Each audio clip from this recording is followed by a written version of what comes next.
नमस्कार, मेरा नाम डॉक्टर अनुज चावला है। मैं एक फुट एंड एंकल सर्जन हूँ and I am working at सक्षम ऑर्थो। तो आज के हम इस वीडियो में बात करने वाले हैं फ्लैट फुट जो कि एडल्ट्स में होता है और उसकी होने वाली सर्जरीज के बारे में।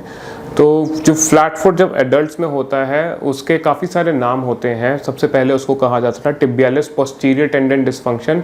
क्योंकि टिबियालिस पोस्टीरियर एक ऐसी मसल है जो कि ये फुट के अंदर वाले हिस्से में रहती है, यहाँ से आके इधर लगती है और इसका एक काफ़ी कारण होता है, ये काफ़ी ज़रूरी होती है आर्च बनाने के लिए।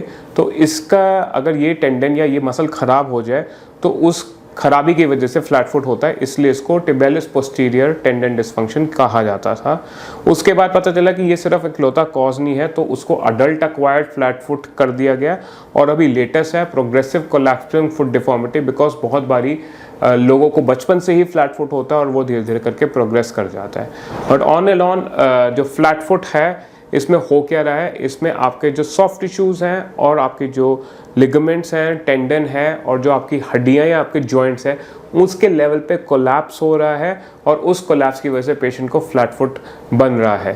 तो सबसे कॉमन जो एरिया होता है वो होता है टिबियालिस पोस्टीरियर मसल की कमज़ोरी की वजह से। दूसरा इसमें जो होते हैं वो लिगामेंट्स होते हैं। तो यहाँ पर एक लिगामेंट होता है inner side of the foot में जिसको हम कहते हैं स्प्रिंग लिगामेंट, और एक इधर एंकल में लिगामेंट होता है जिसको कहते हैं डेल्टॉइड लिगामेंट। इनकी ख़राब होने या इनकी कमज़ोरी की वजह से भी फ्लैट फुट डेवलप हो सकता है। सिमिलरली फ्लैट फुट डेवलप हो सकता है कोई भी आर्थराइटिस हो जो कि आगे के जॉइंट्स में भी हो।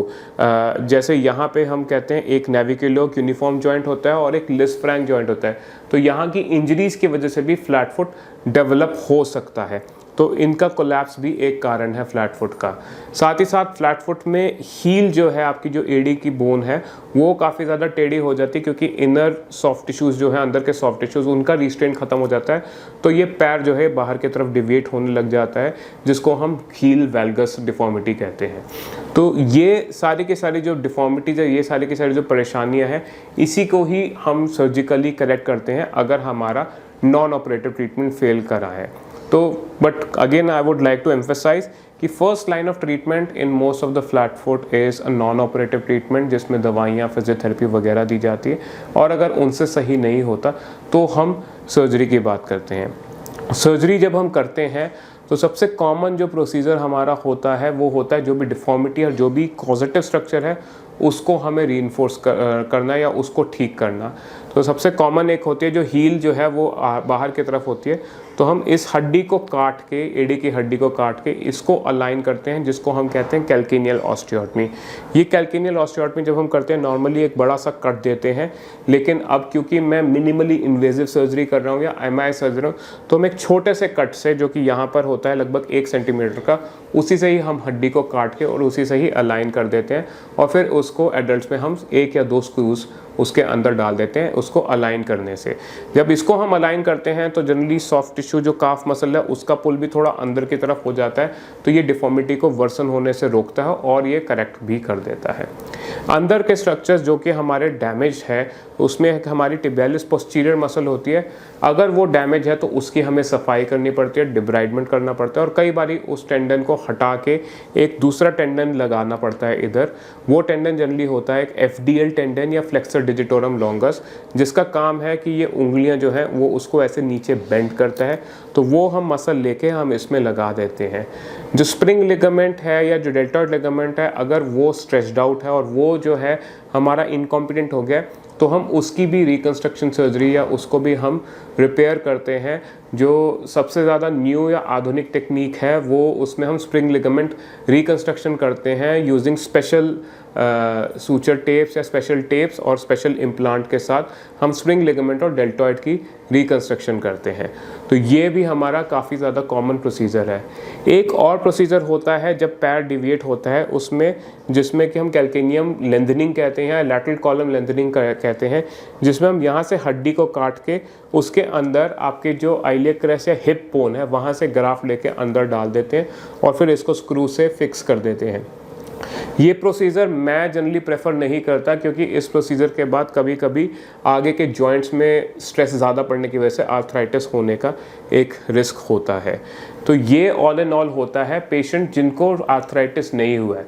लेकिन अगर किसी पेशेंट को आर्थराइटिस हो गया है तो उसमें हमारे को फ्यूजन सर्जरी करनी पड़ती है, जिसमें जोड़ को जाम करना पड़ता है। अलावा सॉफ्ट टिश्यू सर्जरी जैसे काफ मसल रिलीज या फिर आगे की 4 फुट की सर्जरी जिसमें हम कॉटन ऑस्टियोटमी करके कहते हैं, जिसमें कि यहाँ की जो पैर के आगे के फुट की जो कॉम्पेंसेशन की वजह से डिफॉर्मिटीज होती है हम उसको भी करेक्ट करते हैं।